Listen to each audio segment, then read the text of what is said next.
He was just a boy from a small village, but what he achieved will leave you speechless.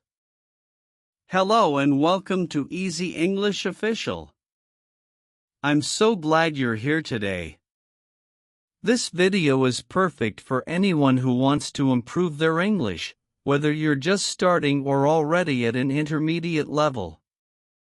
You'll follow along with a simple but inspiring story about a boy who grows up in a small village and overcomes many challenges.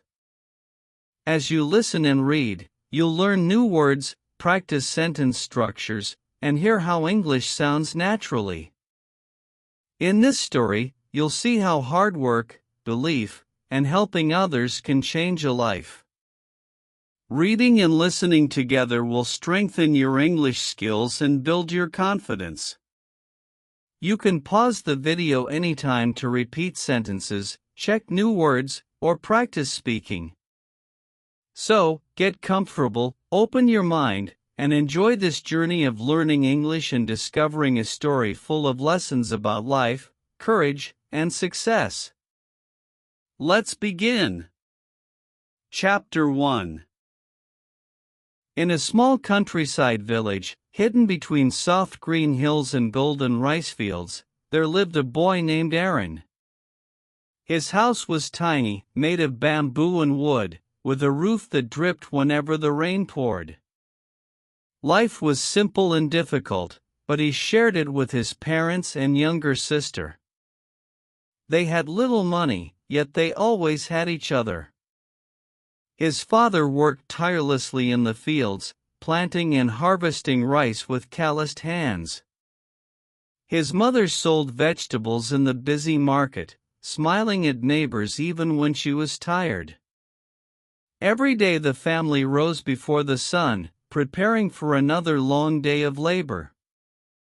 Aaron was only 12, but he already understood the weight of survival.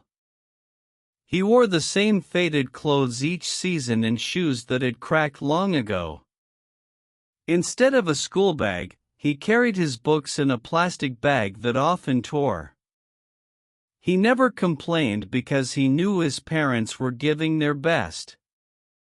Deep inside, he promised himself that one day he would make them proud. After school, Aaron hurried to the fields where his father worked.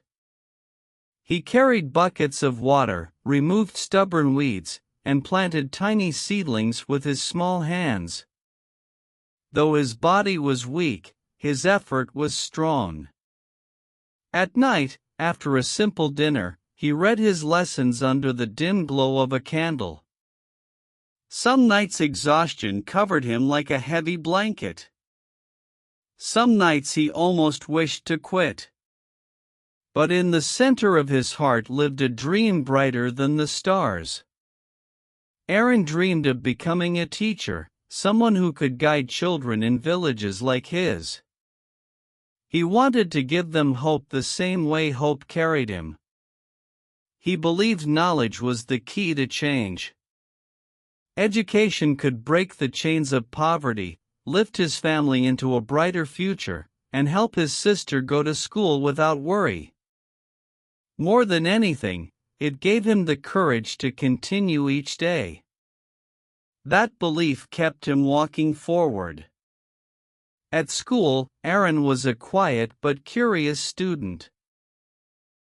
He asked endless questions even when others laughed at him. He did not care about their laughter because he loved to learn. His favorite subject was English, and he practiced speaking whenever he could, even when standing alone in front of the mirror. He imagined sounding like the voices he heard on the radio. He knew that if he mastered English, new opportunities would open before him like doors waiting to be unlocked. Yet life in the village was harsh.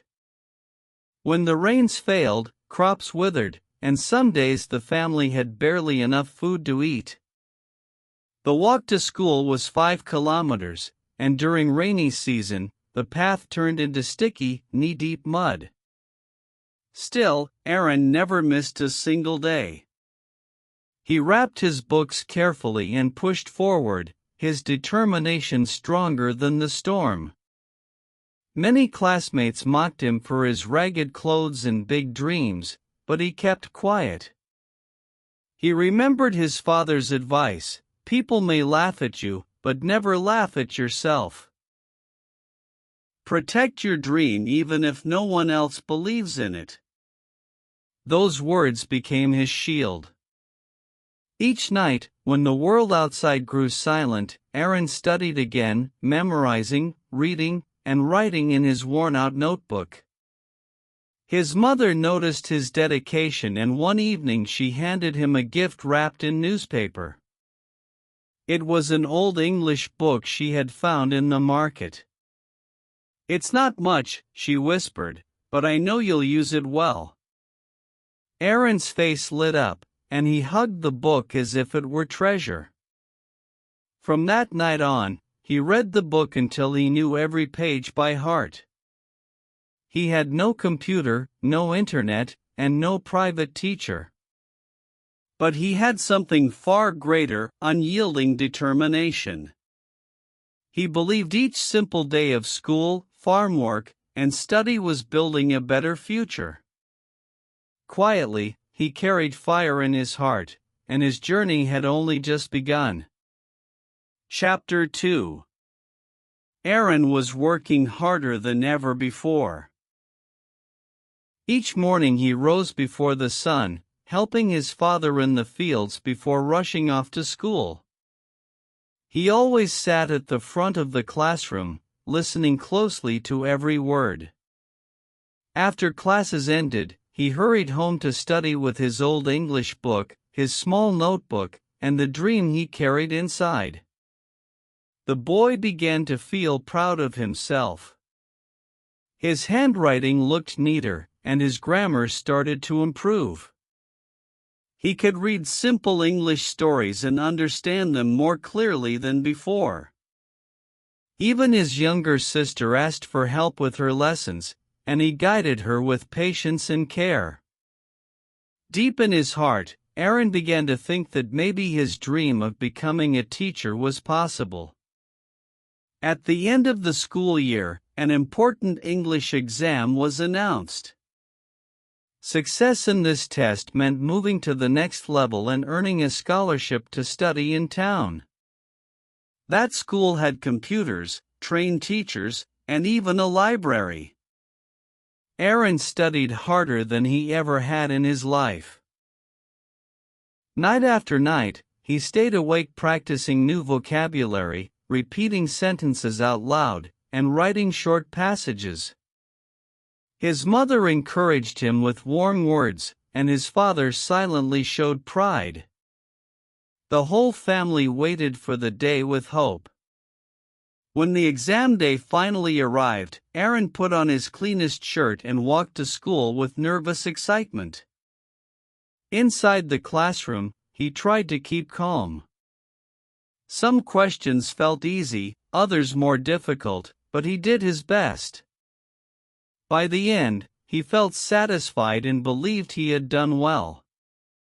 On his way home, his steps were light. He imagined studying at the town school, speaking English confidently, and one day returning to his village as a teacher. For the first time, the future looked within reach. His smile carried the weight of new possibilities. But a week later, everything changed. The results were posted on the wall outside the classroom. Students crowded around, shouting and pointing at names. Aaron pushed through the noise and searched for his own. He looked once, twice, and a third time. His name was not there. The truth cut deep. He had failed the exam. The scholarship was gone, and the dream of the town school disappeared in an instant. The boy walked home slowly, his heart heavy and his eyes empty. His mother saw the sadness in his face, and his father remained silent, the room filled with quiet sorrow. That night Aaron could not bring himself to open his books. He lay on his bed staring at the ceiling, questions spinning in his mind. Maybe I'm not smart enough, he thought. Maybe the others were right. Maybe I was only fooling myself with dreams too big for me. The next morning he felt ashamed and did not want to return to school. He imagined classmates laughing, teachers disappointed, and his dream collapsing. But then he noticed his little sister tying her books with a string, ready for another day.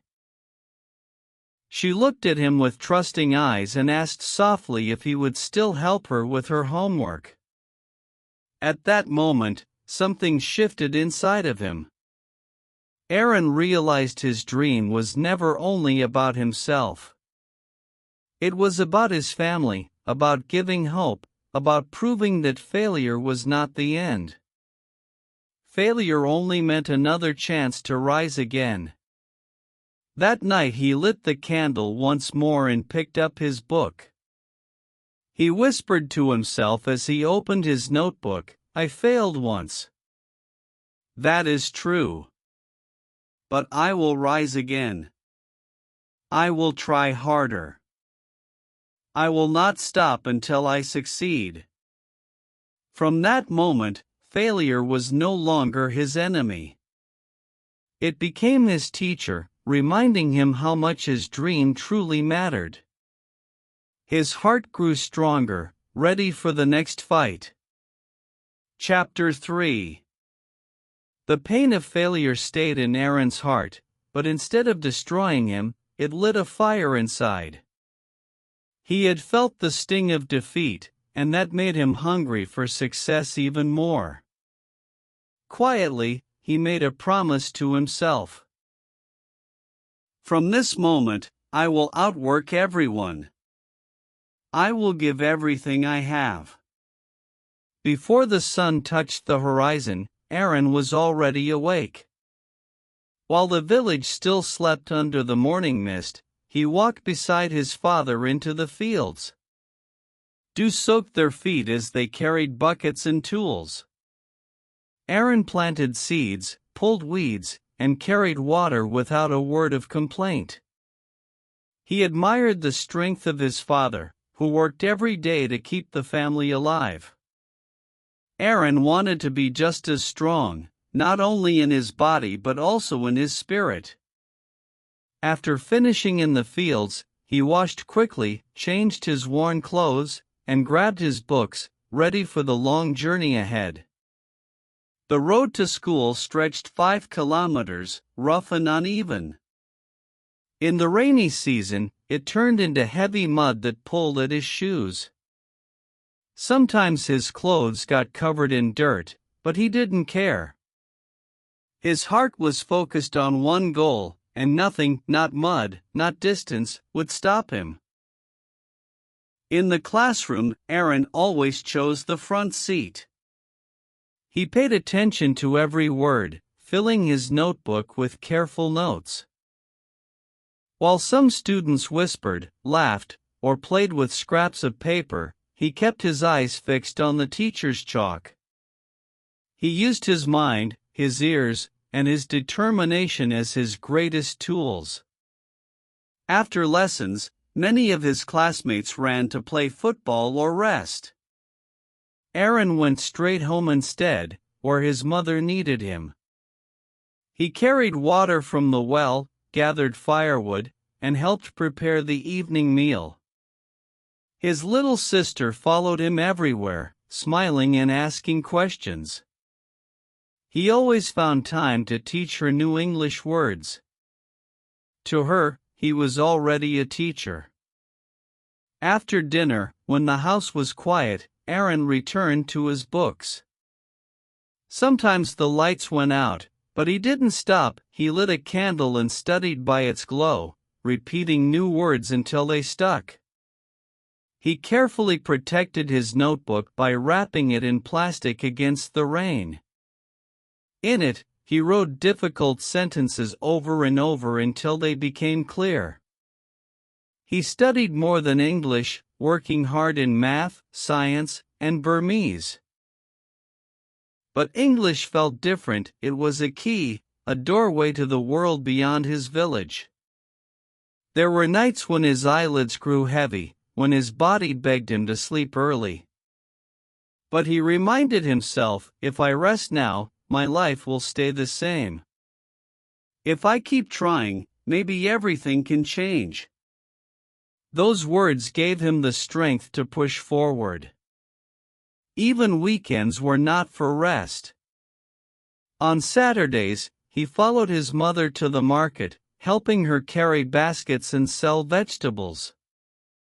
On Sundays, he visited the temple, asking the monks for old books.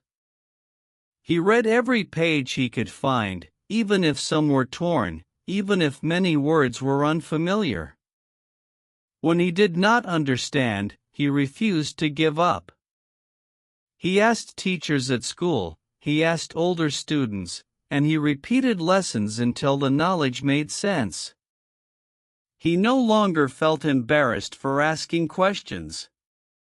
Instead, he realized that asking showed courage, not weakness. Slowly, people began to notice. His teacher praised his rapid progress. Classmates who once laughed now turned to him for help. Even the elders of the village smiled when they saw him reading beneath a tree or walking with his books carefully wrapped. Aaron stayed humble, knowing the journey was far from finished, but every step was bringing him closer to the person he dreamed of becoming. Chapter 4. Aaron was no longer the shy boy who hid in the back row. He asked questions, he studied hard, and he even helped others when they struggled. But not everyone liked his change. Some of his classmates mocked him. "Look at Aaron with his old books and broken sandals," one sneered. Another laughed, "He thinks he'll be a teacher one day, maybe even a rich man." Some joked louder, "Maybe he'll fly off to London next year." The laughter cut into him like a blade. At first, he wanted to defend himself, to say, "I'm not better than you, I just want something better for my life." But he stayed quiet. He had learned something powerful: not every voice deserves an answer. Sometimes, the best reply is to keep moving. After class, when the others ran home to play or sleep, Aaron headed to the small library. It was dusty, with only a handful of English books, but to him it felt like a treasure chest. He sat in the corner reading with focus, ignoring the whispers. "Why waste your time?" classmates said. "English won't help you here." Still, he turned the pages, chasing knowledge no one could take away. Even in the village, adults doubted him. "He's a good boy," one man said, "but his dreams are too big. He should stick to farming." Another woman whispered, "He thinks he's smarter than the rest of us." Aaron heard their voices, but he remembered his mother's wisdom: don't fear what others say. Fear losing sight of what you believe. So he pressed on. He kept waking before sunrise to help in the fields. He kept walking the long road to school, through rain and heat. He kept reading by candlelight when electricity failed. He kept filling his notebook with new words until they became part of him. Sometimes, loneliness pressed heavy on his heart. Sometimes, he wished just one person would say, "You can do it." And then, he would see his sister smiling up at him, waiting for help with her homework. Or he would notice the quiet pride in his father's eyes when he shared what he had learned. And that gave him enough strength to continue. One day, a new teacher arrived at the village school. She was young, kind, and spoke English with ease. She noticed Aaron's hand always raised, his eagerness to learn. After class, she called him aside. "Why do you study so hard?" she asked gently. Aaron lowered his eyes for a moment, then said softly, "Because I want to change my life. I want to help my family. And I believe English can be my key." The teacher smiled warmly. "That's a beautiful reason. Keep going, you're on the right path." Her words lit something inside him. For the first time, someone outside his family saw his effort and believed in him. Later, at the library, Aaron noticed a boy who once laughed at him sitting nearby, reading. Their eyes met. The boy said nothing, but he stayed with his book. Maybe curiosity had sparked. Maybe he, too, wanted to learn. Slowly, the laughter faded. Some classmates still joked, but others began to respect him. They saw he didn't chase money, clothes, or attention. He cared about learning, and that made him powerful. Aaron understood life would never be easy. There would always be doubters, mockers, and people who couldn't see beyond the village. But he had discovered something stronger: what you believe matters more than what others say. So every time someone doubted him, he worked harder. Every time someone laughed, he walked forward. Because Aaron carried a dream, and no laughter, no gossip, no voice of doubt could ever take it away. Chapter 5. One sweltering afternoon after school, Aaron stayed behind to tidy up the classroom. His classmates had already gone home, but he didn't mind the quiet. As he stacked chalk and wiped the blackboard, the new English teacher, Miss Leora, walked in with a warm smile. "You're always the last to leave, Aaron," she said. He smiled shyly. "I like it here. It's peaceful, and I can think." Her eyes landed on his open notebook, packed with English words, grammar notes, and little sketches he used to remember things. She flipped through the pages. "You've taught yourself a lot. That takes real dedication," she remarked. Aaron was speechless. No teacher had ever spoken to him like that before. Then she asked a question that would change his life: "Would you like me to help you after school?" His eyes widened. "Really? You have time for me?" Miss Leora nodded. "If you're willing to put in the work, I'll guide you." From that day, Aaron stayed after school 3 times a week. Miss Leora helped him with pronunciation, forming sentences, and reading stories aloud. She corrected him gently, giving him new books filled with engaging stories and simple English. She even showed him how to write short essays and letters. But her guidance went far beyond English. She taught him to believe in himself. "Success isn't about luck," she often said. "It's about being ready when opportunity comes." Her lessons were more than grammar, they were life lessons. She shared stories of her own childhood, growing up in a small village just like Aaron. Her parents were farmers, yet she studied hard, earned a scholarship, and became a teacher to return and help students like him. "Never forget where you come from," she told him, "but don't let it decide where you're going." For the first time, Aaron felt a spark of hope. He realized he didn't have to face the world alone. One caring mentor could make all the difference. One day, she handed him a flyer for a youth English camp in the nearby town. Students from many schools would gather for a weekend of games, learning, and practice. Nervously, he said, "I've never been to a camp before, and my English isn't very good yet." "That's exactly why you should go," she said, smiling. "You don't need to be perfect. You just need courage."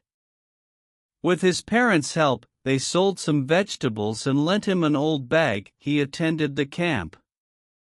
It was a new world, over 50 students speaking English, sharing ideas, and playing games. At first, Aaron felt shy and out of place, but he remembered Miss Leora's words, "Be brave." He spoke slowly and carefully. He made mistakes, but no one laughed. In fact, students cheered him on. A volunteer from the city came up to him, saying, "You have a strong voice. Keep speaking." By the end of the camp, Aaron had not only made friends but also discovered new dreams. Returning to the village, he told Miss Leora, "I want to join more programs. I want to help others, like you helped me." She nodded. "Then keep learning, and never stop." From that moment, Aaron's learning changed. He no longer studied just to escape hardship. He studied to grow, to serve, and to create something meaningful. He had found a mentor who believed in him, and that belief gave him wings. Chapter 6. Aaron's confidence had grown since the English camp. Speaking in front of others still made his heart race, but now he faced the challenge head-on. Mistakes happened, of course, but each small success fueled his determination even more. One day at school, Miss Leora made an exciting announcement. "Our school has been invited to participate in the Regional English Speech Contest," she said. "This is a chance to share what you've learned and meet students from other villages." Aaron's heart jumped. A speech contest in English? His palms felt sweaty, but he sat up straighter, listening intently. "You don't have to be perfect," Miss Leora added. "Speak with confidence, and speak from your heart." That evening, he told his parents about the opportunity. They didn't fully understand what a speech contest involved, but the excitement in his eyes was enough. "Do your best," his father said. "We're proud of you no matter what." With Miss Leora's guidance, Aaron chose a topic that was deeply personal, dreams, how even a boy from a small village could hope for a brighter future. Every afternoon after school, he stayed behind to practice. Standing in the empty classroom, he repeated his speech over and over. Miss Leora corrected his pronunciation, taught him where to pause, and showed him how to meet the audience's gaze. At home, he practiced in front of a small mirror, listening to his voice and watching his expressions. His little sister clapped every time he finished a round, cheering him on. But not everyone was supportive. "You really think you can win?" one classmate sneered. "There are kids from big towns with proper teachers. You don't stand a chance." Doubt crept in, but Aaron remembered the camp, the applause of other students, Miss Leora's words, "You don't need to be perfect. You just need to be brave." That was enough to keep him going. The day of the competition arrived. He wore his cleanest, simplest clothes, and his parents walked him to the edge of the village. "Win or lose," his mother said, "you are already a winner to us." The contest was held at a large school in town. Aaron had never seen a place so big. Over 20 students from different villages and towns had gathered, some with polished English, fancy slides, and confident voices. Aaron had only his story and his courage. When his turn came, he stepped onto the stage. His hands trembled slightly, but he took a deep breath. He looked at the judges, then the audience. He thought of his village, his family, and Miss Leora. Then he began. My name is Aaron. I come from a small village where most people don't speak English, but I believe dreams can grow anywhere. He spoke from the heart, sharing his struggles, his late nights of study, the laughter, and his hope. His voice wasn't the loudest, but it carried honesty and courage. When he finished, the room was silent for a brief moment, then applause filled the hall. At the awards ceremony, Aaron didn't win first place. But he received something even more meaningful, the most inspiring speech award. It wasn't about flawless English, it was about bravery, honesty, and determination. Standing on stage with the certificate in his hands, his heart was full. He had proved something, not just to others, but to himself. When he returned to the village, Miss Leora met him at the school gate. You did it, she said with a proud smile. Aaron nodded. I didn't win first place, but I gained a second chance to truly believe in myself. Chapter 7. The night before the big exam, Aaron sat at his small wooden desk, the one his father had built years ago. The lamp flickered, but he barely noticed. His eyes were glued to his notebook, filled with months of preparation. This test wasn't just another assignment, it was the national exam that could shape his future. If he passed, he could apply for a scholarship and attend a better school in the city. If he failed, he'd stay behind, helping on the farm as he always had. There was no second chance. He closed his book and gazed at the moon outside. The village was silent, everyone else fast asleep. His mind, however, buzzed with thoughts. Have I done enough? What if I forget everything tomorrow? Then he remembered Miss Leora's advice, don't fear the outcome. Trust your effort. He took a deep breath, closed his books, and finally went to bed. Sleep was slow to come, his mind still running through formulas, grammar rules, and essay ideas. Morning arrived with soft sunlight over the fields. Aaron rose early, washed his face, and put on his clean uniform. His mother handed him a small bag of snacks, and his father gave him a firm, encouraging pat on the back. No words were needed, their eyes said it all. We believe in you. The exam center was in a nearby town. Aaron rode there on the back of an old truck with other students. Silence hung in the air, everyone was tense. Upon arriving, they lined up outside a large school building. Some flipped through notes, others whispered quietly to themselves.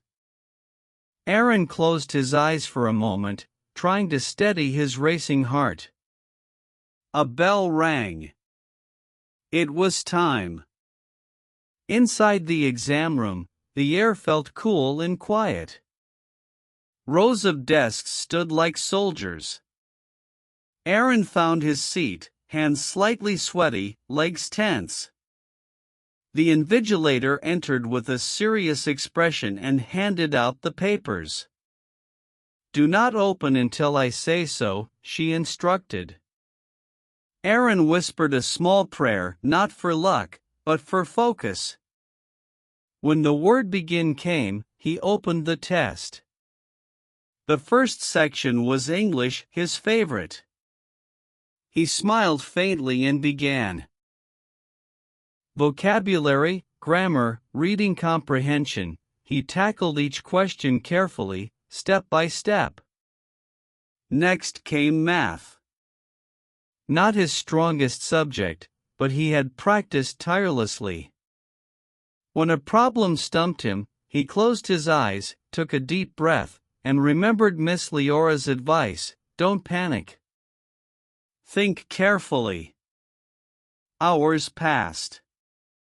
His hand ached, his eyes tired, but he pressed on.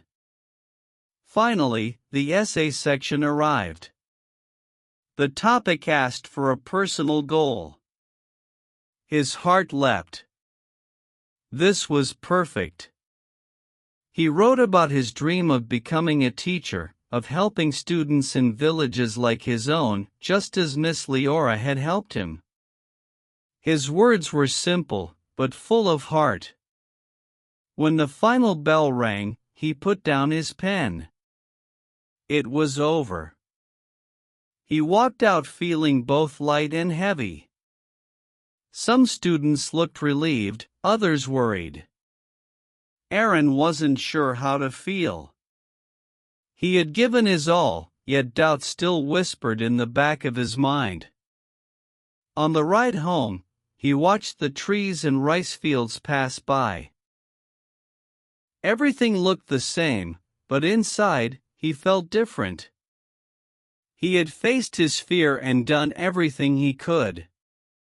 At home, his parents greeted him with warm smiles and a hot meal. His little sister hugged him tightly.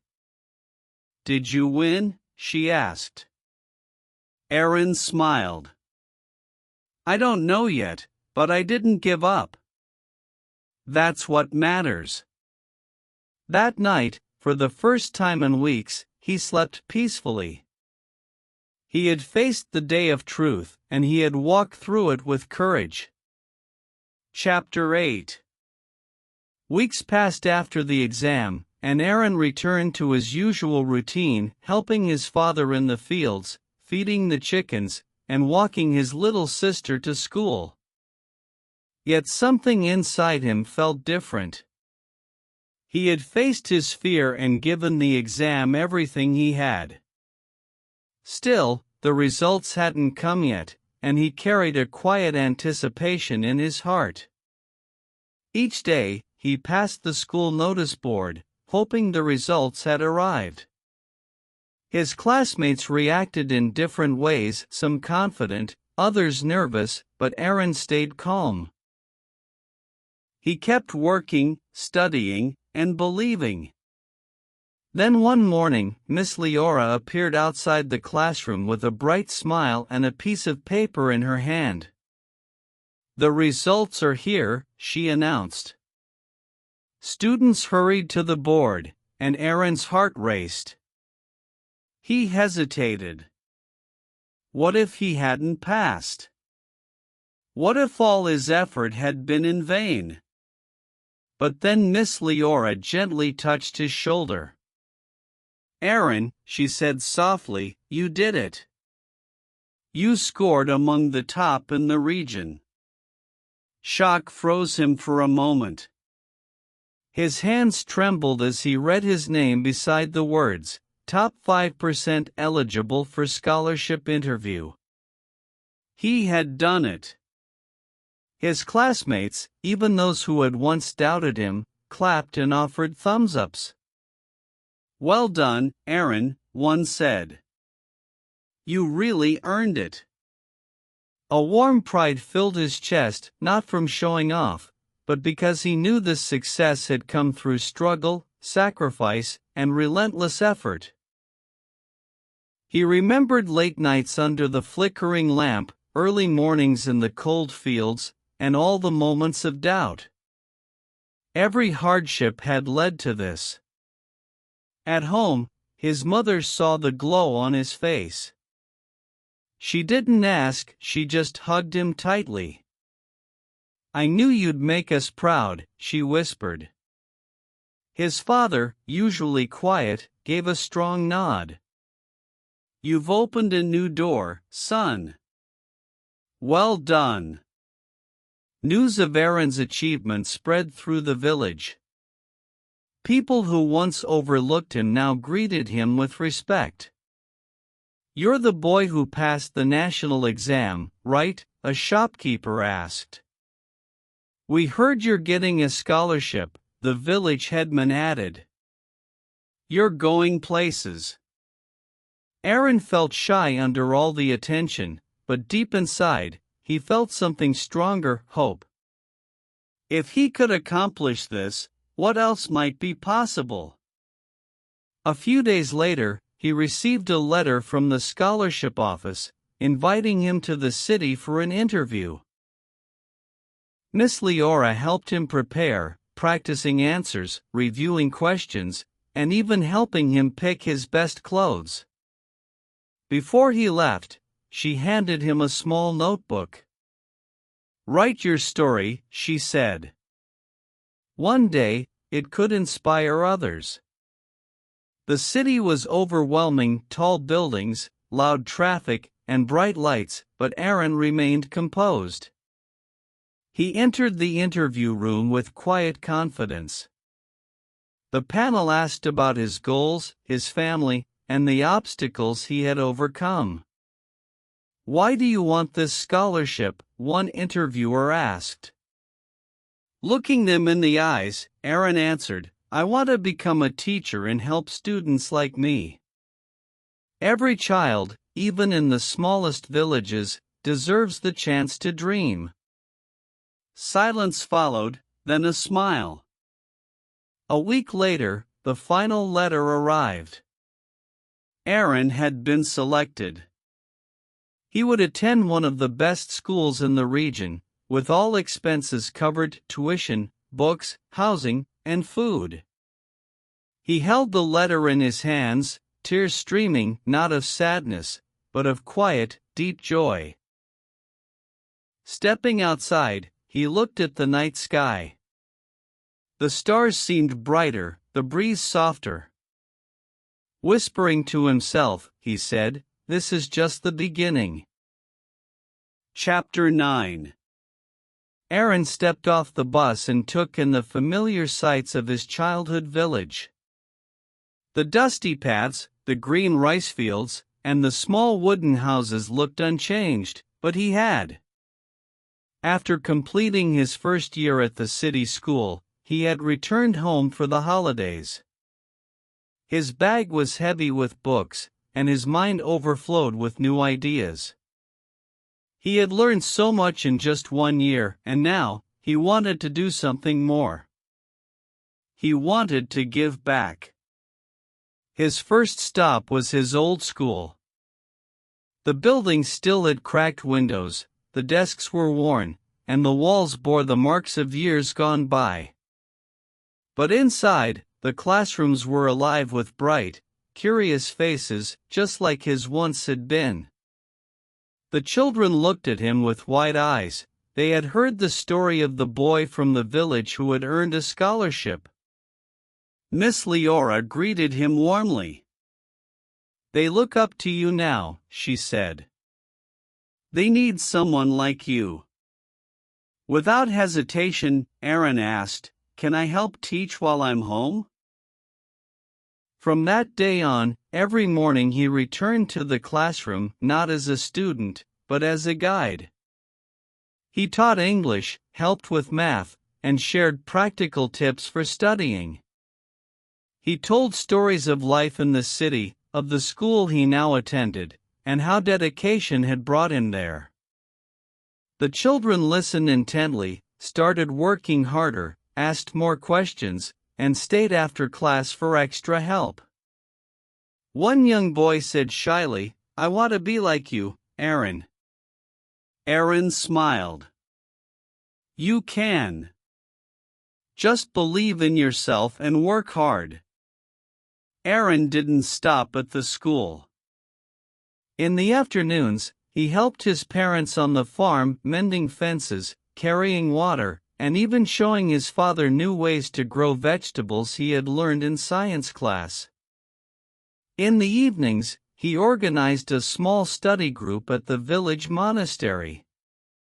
Children and teens came with their books. Some had no electricity at home, so Aaron brought candles and guided them under the flickering light. At first, only a few showed up. But soon, the group grew.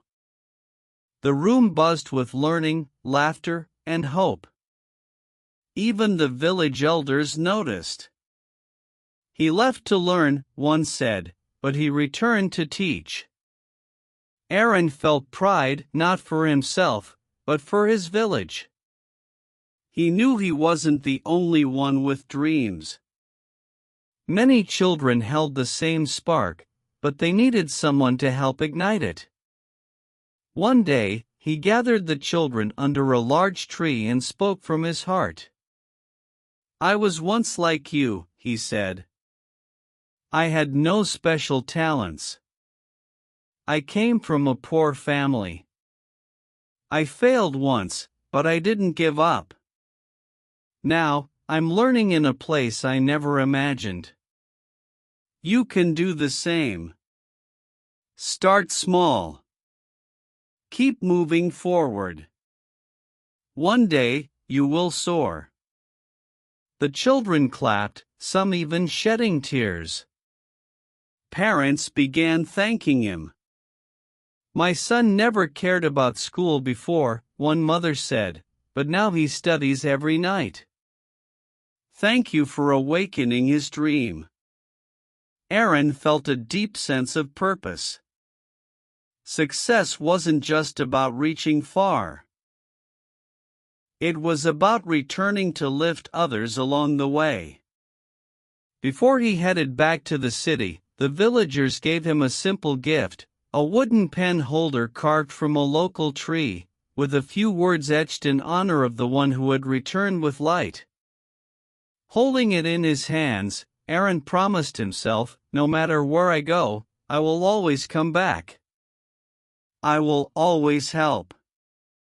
What had started as a dream had grown into something greater, a mission to touch lives, one child at a time. Chapter 10. Aaron sat quietly outside his modest home one evening, the stars twinkling overhead and the soft breeze rustling through the trees. The village was calm, the kind of stillness that invites deep thought. He looked up at the night sky and asked himself a question he had pondered for years: what does success really mean? As a child, he had imagined it as leaving the village behind, earning wealth, or living in the city. Success, he thought, was big houses, shiny cars, and being admired by everyone. But now, after all he had experienced, his understanding had changed completely. True success wasn't about money, fame, or power. It was about growth, how far he had come from the frightened boy who once failed. It was about faith, continuing onward even when others doubted him. And most importantly, it was about helping others, lifting them so they could chase their own dreams. He thought of the children in his classroom, some barefoot, some coming hungry, yet all brimming with hope. Seeing their eyes light up when they grasped a new lesson filled him with a joy unlike any other. That, he realized, was real success. One day, a reporter visited the school, intrigued by the teacher from the village who had inspired hundreds of students. "Do you feel successful now?" she asked. Aaron smiled softly. "Yes," he replied. "But not because of what I own. I feel successful because I never gave up, because I helped others, and because I wake up each day with purpose." "And what advice would you give young people?" she asked. He paused for a moment, then said, "Believe in yourself, even when no one else does. Work hard, be kind, and remember this: success is not something you take, it's something you give. After she left, Aaron returned to the classroom, greeted by the laughter and cheers of his students. Picking up a piece of chalk, he began another lesson. Yet he knew the most important lesson had already been written, not on the board, but in his life. Success is not a destination. It is the journey. It is striving to be better than you were yesterday. It is lifting others as you rise. It is staying true to yourself, no matter how far you go. In that quiet village, surrounded by smiling children and the simple life he cherished, Aaron understood it fully. He had truly succeeded. Thank you so much for watching and listening with me today on Easy English Official. I hope you enjoyed the story and found it useful for your English practice.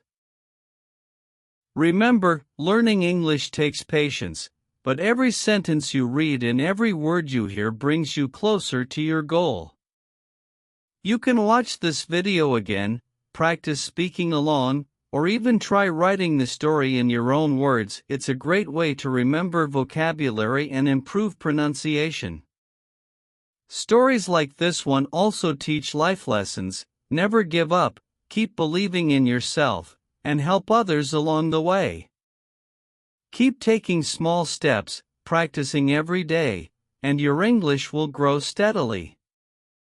Don't forget, I have many more videos full of stories and practical English lessons, so keep exploring, keep learning, and never stop improving.